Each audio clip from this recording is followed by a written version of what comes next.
The 76mm gun M1 was an American World War II-era tank gun developed by the U.S. Ordnance Department in 1942 to supplement the 75mm gun on the basic medium tank M4.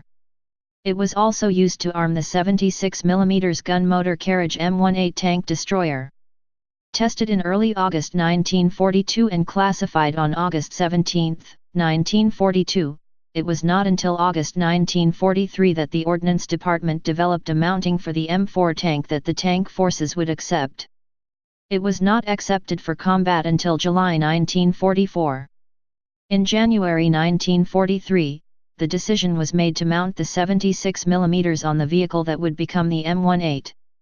By May 1944, it was being combat tested as the T-70. Design and development. The development of a better weapon than the 75mm gun was foreseen before the U.S. had combat experience with well-armored German tanks.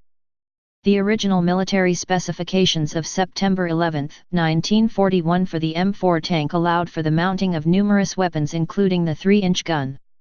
The first specimens of the weapon that was to become the 76mm gun M1 were being evaluated in August 1942 while the U.S. did not enter the ground war in the European/Africa region until Operation Torch in November 1942. The 3-inch gun was considered too heavy at about 1,990 pounds, 900 kilograms. New stronger steels were used to create a weapon weighing about 1,200 pounds, 540 kilograms.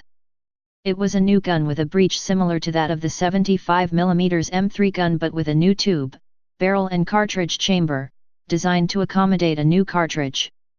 It fired the same projectiles as the 3-inch, 76mm, M7 gun mounted on the 3IN gun motor carriage M10 tank destroyer and towed 3-inch gun M5 anti-tank gun, but from a different cartridge case.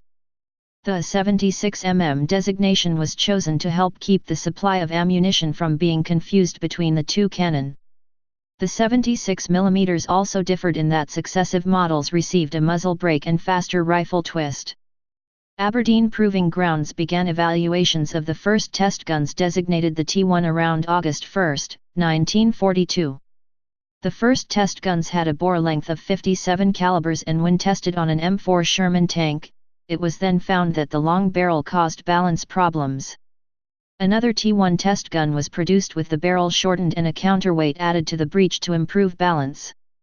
The reduction in length by 15 inches, 38 centimeters, did not reduce performance, penetration was the same as the 3-inch gun. By August 17, the Ordnance Department had classified the test gun with the shorter barrel as the 76mm M1 and set up the precedent for the designation of M4 tanks armed with the gun to include 76 M1. Tests of production M1 guns revealed that the cannon with its counterweight had issues with binding when trying to rotate the turret when the tank was resting at a steep angle. An 800 pounds, 360 kilograms, storage box was added to the turret rear to improve balance, with evaluations held in early 1943 and the final report tendered April 1943. This worked but was rejected by the armored forces due to the turret being cramped. A more satisfactory mounting was found in August 1943 by utilizing the turret design of the T-23 tank on the M4 chassis to carry the 76mm gun. The 76mm M1A1 version of the cannon was created, having a longer recoil surface to also help with balance by permitting the placement of the trunnions further up front. Acceptance by the tank destroyers. The new M18 gun motor carriage armed with the 76mm was the result of the tank destroyers' request for such a vehicle and as such they accepted them. Acceptance for production by the tank forces. By August 1943, the Ordnance Department M4 tank armed with 76mm in the modified T-23 turret was finally ready for production. A proposal was made by the tank forces for a test run of 1,000 tanks for combat trials and, if that was successful, then all of the M4 tank manufacturing capacity would be devoted to the 76mm gun, but this was changed to a rate that would equip 1/3 of the M4 tanks with the 76mm gun. The production proposal was part of a memo in September 1943 pointing out various flaws of the gun that made it less desirable for tank use: muzzle blast, the high explosive shell, ammunition handling, and ammunition storage. Summed up, the 76 mm offered about 1 inch, 25 mm, of added armor penetrating power for a possible loss of some ground attack firepower. In a meeting in April 1944 held to discuss the assignment of the first production M4, 76M1, tanks received in Britain to units, a presentation comparing the 76 mm to the 75 mm went over similar points, adding that the 76 mm was more accurate and did not have an appropriate smoke round. Muzzle blast. The 76 mm obscured the target with smoke and dust. This could prevent the gunner from seeing where the projectile struck. The Ordnance Department reduced the amount of smoke by using a long primer that gave a more complete burn of the propellant before it exited the barrel. The revised ammunition began to be issued for use in August 1944. Later production guns were threaded for a muzzle brake to redirect the blast left and right, M1A1C and M1A2.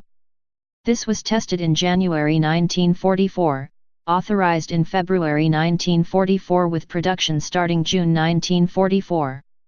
The threads of those without a brake were covered by a protector, visible in many pictures. For those vehicles that did not have a muzzle brake, once the armored force began to accept M4s, it was recommended that tank commanders stand outside the tank and spot the strike of rounds to guide the gunner.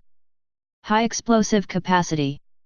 The situation with the high explosive shell was that the 3-inch M42 projectile for the 76 mm gun carried a filler of about 0.9 pounds, 0.41 kilograms, of explosives, while the 75 mm gun M48 high explosive projectile carried 1.5 pounds, 0.68 kilograms.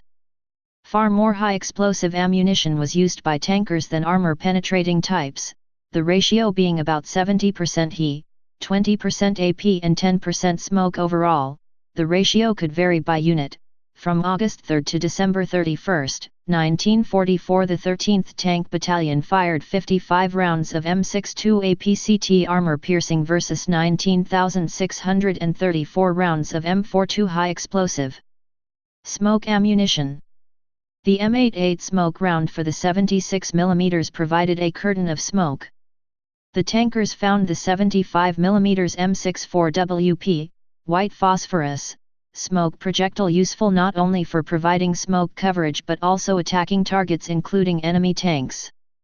Some units equipped with the 76 mm preferred to maintain a 75 mm armed tank on hand to provide the M64WP projectile. Round size. It was thought that the longer and heavier 76 mm might hamper handling inside the tank's turret, slowing the rate of fire. This may have been more of a concern than was warranted. On April 22, 1945, an M4 76 mm tank came suddenly onto a strange vehicle and the 76 roared twice in rapid succession, adding a friendly British scout car, waiting to ambush passers-by, to the tank's kill tally before, as the British gunner stated, I could lay my hand on the trigger. It was also thought that the longer 76 mm would reduce ammunition capacity. The 76 mm was first tested on the M4A1 series tank, which carried 90 rounds of 75 mm ammunition, while most other models carried 97 rounds of 75 mm. The 76 mm cartridge reduced this to 83 rounds. By late 1943, the Army had adopted the wet storage system to reduce fires, and for the 76 mm gun this provided 71 rounds of ammunition, while the 75 mm could carry 104 rounds. Storage depended on organization. The 76 mm T72 gun motor carriage, designed to mount the 76 mm on the M10 GMC chassis in a T23 turret lightened for the job, carried 99 rounds, but not in wet storage. Variants. T1, originally 57 calibers long gun, reduced to 52 calibers after tests in effort to improve balance. M1, 52 calibers long version of gun adopted for use. M1A1, M1 with longer recoil surface to allow it to be mounted on trunnions placed 12 inches further forward. M1A1C, M1A1 threaded for muzzle brake. M1A2, M1A1C with rifling twist changed from 140 calibers to 132 calibers. A muzzle brake was tested in January 1944, authorized in February 1944 with production starting June 1944. Not all guns received them. The threads of those without a brake were covered by a protector visible in many pictures. Ammunition. While the 76mm had less high explosive, heat, and smoke performance than the 75mm, the higher velocity 76mm gave better anti-tank performance, with firepower similar to many of the armored fighting vehicles it encountered, particularly the Panzer IV tank and Stughi assault gun vehicles. Using the M62 APC round, the 76mm gun penetrated 109mm, 4.3 in, of armor at 0 degrees obliquity and 1000 m, 3,300 feet, with a muzzle velocity of 792 m/s, 2,600 feet/s. The HVAP round was able to penetrate 178mm, 7.0 in, at 1000 m, 3,300 feet, with a muzzle velocity of 1036 m/s, 3,400 feet/s. The M42A1 high explosive shell contained a 0.86 pounds, 0.39 kilograms, explosive filler of TNT or a 0.85 pounds, 0.39 kilograms, mixture of 0.08 pounds, 0.036 kilograms, of cast TNT and 0.77 pounds, 0.35 kilograms, 50/50ths amytal. A reduced charge load existed with a velocity of 1,550 feet/s, 470 m/s, and range of 8,805 yd, 8,051 m. The standard M62A1 armor-piercing capped projectile was of the APC design. The substitute standard M79 armor-piercing solid monoblock shot had no filler, windscreen, or penetrating cap. The M88 HCBI smoke shell contained a filler of HC based on a British design. It was intended to provide a slow release curtain of smoke versus the exploding white phosphorus shell available to the 75mm and other cannon originally designed for artillery spotting but which could also cause damaging burns. The M26 brass cartridge case was used for all loaded rounds, with a weight of 5.28 pounds, 2.39 kilograms, and length of 21.3 in, 54 centimeters. It was an entirely different case from the 3-inch MKIIM2 case used for the 3-inch M3 anti-aircraft gun and 3-inch M5, M6, and M7 guns used on the towed anti-tank gun, M6 heavy tank, and M10 gun motor carriage. The 3-inch cartridge was not completely filled by the propellants used. A distance wad was used to keep the propellant pressed against the primer end. By way of comparison, the 75mm M3 gun had a chamber capacity of about 88 cu in, 1,440 cubic centimeters, for the M61 armor-piercing projectile and about 80 cu in, 1,300 cubic centimeters, for the M48 high-explosive projectile and the British 17 PDR 300 cu in, 4,900 cubic centimeters. Alternatives to the 76mm M1. The 76mm M1 was a project initiated by the Ordnance Department itself. Various entities suggested other weapon options which were not pursued. In October 1942, the Aberdeen-based Ballistics Research Laboratory suggested that research begin into two options: 1. Arming the M4 medium tank with the 90mm gun, if need be by altering the cartridge case and gun, and 2. Designing a 3-inch gun firing of 15 pounds, 6.8 kilograms, shot at 915 m/s, 3,000 feet/s. The Armored Board, the Armored Forces Evaluation Center at Fort Knox, suggested the production of 1,000 M4 medium tanks armed with 90mm guns in the fall of 1943. The British expressed interest in mounting their 17-pounder on the M4 in August 1943, offering a monthly allotment of 200 weapons and ammunition, which could begin 3 months following acceptance. By the time that the US took this up in 1944, the British were too busy with their own conversions, resulting in the Sherman Firefly. Some conversions destined for the U.S. Army were performed in 1945 but did not see combat. U.S. service. The 76 mm gun saw first use in a test batch of M18 Hellcat gun motor carriages in Italy in May 1944, under their development number T70. Only the U.S. used the M18. The moderate performance of the 76 mm cannon by 1944 standards was one of three reasons the plans for M18 production were cut from 8,986 to 2,507, of which 650 were converted to unarmed utility vehicles. An experiment was performed mounting the 90 mm armed M36 turret on an M18 to provide more firepower than the 76 mm. The first M4 tanks armed with 76 mm intended for combat were produced in January 1944. Tanks equipped with the cannon began arriving in Britain in April 1944. The issue with muzzle blast had not been addressed and higher-level commanders had doubts about the use of, let alone need for, the new weapon. The medium-velocity 75 mm M3 gun, which first armed the standard M4 Sherman, was quite capable of dealing most of the German armored fighting vehicles met in 1942 and 1943 and had better ground fire capability and fewer issues with muzzle blast. It was not until July 1944 that a call for M4s armed with 70 SIXS was put out in France after unexpectedly high losses by U.S. tank units and the arrival of numerous Panther tanks on the U.S. sector of the front. Deliveries of the 76 mm armed tanks lagged such that by January 1945 they made up only 25% of the tanks in Europe. Plans were made by field units to directly replace the 75s on some tanks using a weight welded to the turret rear to balance it. A prototype was built, but the supply of ready-made tanks increased and that project ended.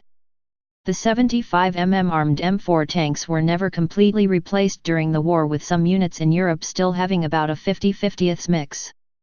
Units in Italy readily accepted the 76 mm, but were never shipped as many as desired. The U.S. units in the Pacific Theater relied mainly on the 75 mm gun. The 76 mm armed M18 did see use in the Pacific late in the war. British service. The UK had developed a more effective anti-tank cannon before the 76 mm gun became widely available.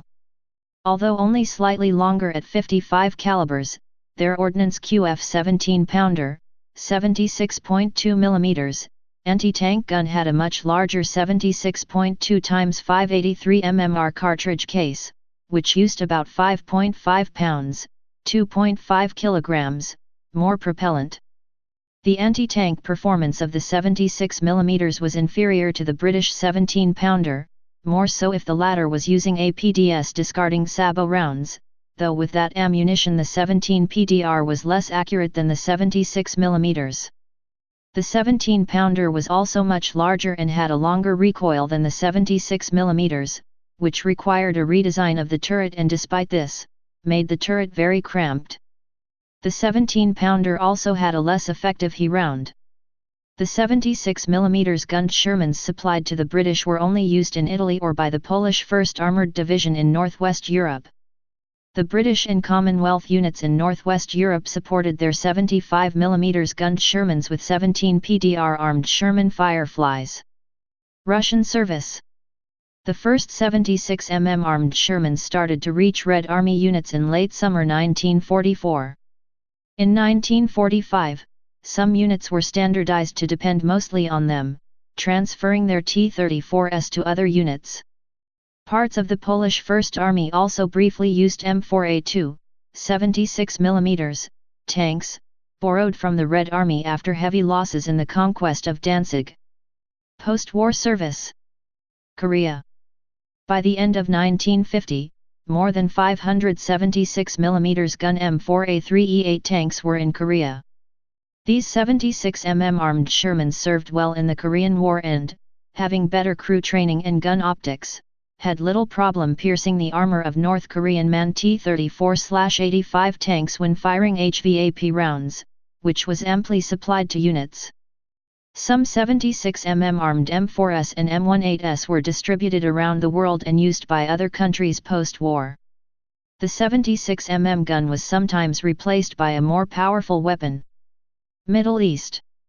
Some 76 mm gun Sherman tanks were used by Israel and Arab countries. Balkans. Some M4A3E4, retrofitted with the M1A1 76 mm gun, were used during the 1990s conflict in former Yugoslavia. Indo-Pak Wars. Pakistan bought 547 M4A1E4, 76, S during the 1950s and used them in 1965 and 1971 wars. Uganda. Uganda purchased a few ex-Israeli M4A1, 76, W and used them during the Idi Amin regime. Vehicles mounted on. With British Commonwealth designations in parentheses. 76 mm gun motor carriage M18. Medium tank M4A1, 76, W, Sherman IIA. Medium tank M4A1, 76, WHVSS, Sherman IIAY. Medium tank M4A2, 76, W, Sherman 3A. Medium tank M4A2, 76, WHVSS, Sherman 3I. Medium tank M4A3, 76, W, Sherman EVA. Medium tank M4A3, 76, WHVSS. T-23 medium tank. T-72 experimental gun motor carriage. Towed variant. From 1943, at the instigation of the head of the Armored Force General Jacob Devers, U.S. Ordnance worked on a towed anti-tank gun based on the barrel of the M1, known as 76 mm gun T2 on carriage T3. Later interest in the project declined and the program was officially cancelled in 1945. Please subscribe and thanks for watching.